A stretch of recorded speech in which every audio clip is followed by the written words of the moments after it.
Two harmful algal blooms at Harrington Lake remain at unsafe levels. State officials are warning people to stay out of the lake near Paradise Camp and Tanyard Branch, also called Red Gate. I spoke with a state expert about harmful algal blooms, what they look like, and what to do if you come in contact with one.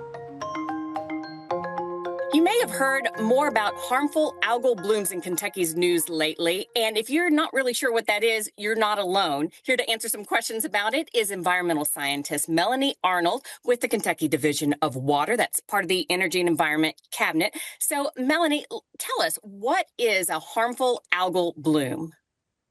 So cyanobacteria are naturally occurring in our waterways. However, when we get certain conditions like sunny, warmer weather, maybe some higher nutrient levels in the waters and lower flows, this cyanobacteria tend to grow rapidly at times and can produce these blooms that we're seeing. And sometimes these blooms produce toxins as well. And that's what we're particularly concerned about with public health.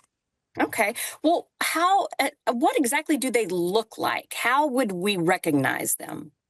Often the blooms that we see in our area are a bright green color. They can look like maybe spilled paint, or some people say pea soup. You may see green streaks in the water, and if you look more closely, you may see a grainy or sawdust-like texture to them. They can also be other colors like blue, green, or red or brown in our areas. And we do have some pictures up on our website if people want to check out our HAB webpage to see some examples.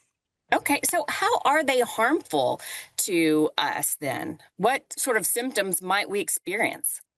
Sure. Yeah, it's the cyanotoxins that we're particularly concerned about, such as microcystin. And when people are exposed, they can experience a variety of symptoms potentially, depending upon their level of exposure, the concentrations that they experience, and the length of time that they're exposed, and any underlying health conditions involved. But some of the symptoms could be skin, eye, or throat irritation.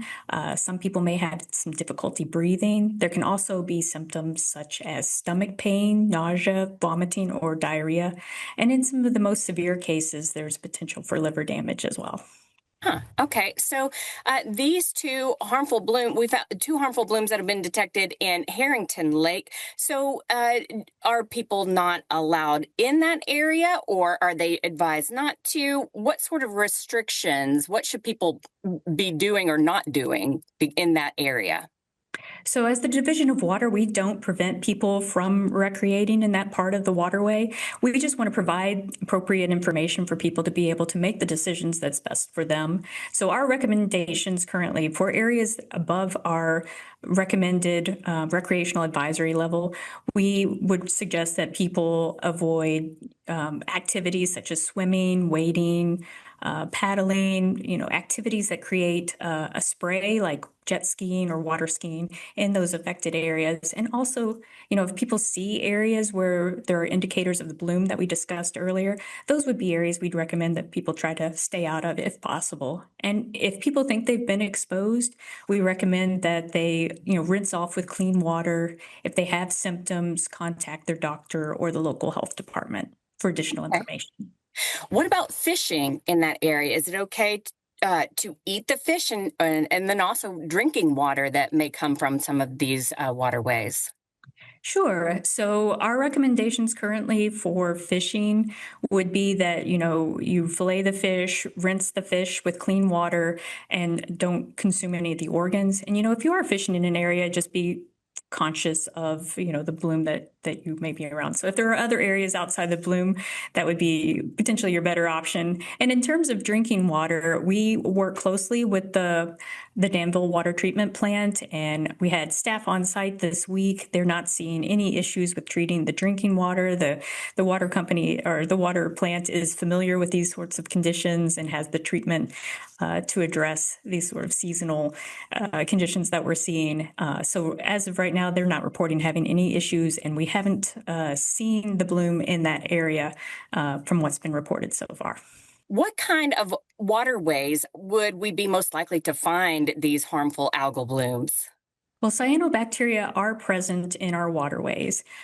We do tend to see blooms on smaller bodies of water, areas where there's a lot of nutrients that can easily get into that water and feed a bloom.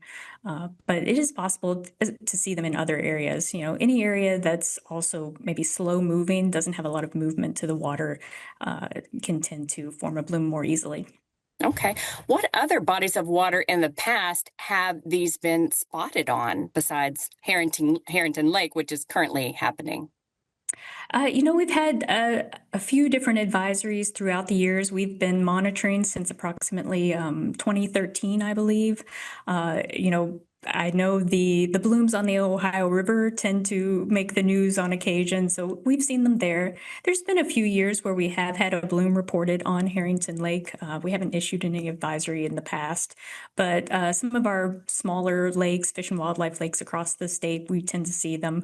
Is this something that we expect to see more of with temperatures really warming up this summer?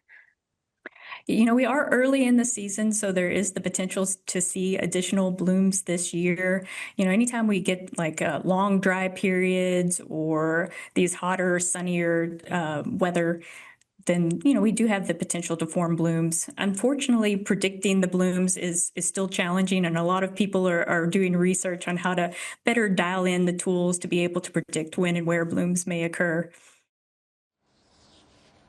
If you think you've spotted a harmful algal bloom, you can report it to the Division of Water by calling 564-3410. Again, that's 502-564-3410, or emailing water@ky.gov. After hours and on weekends, contact the 24-hour hotline at 1-800-928-2380.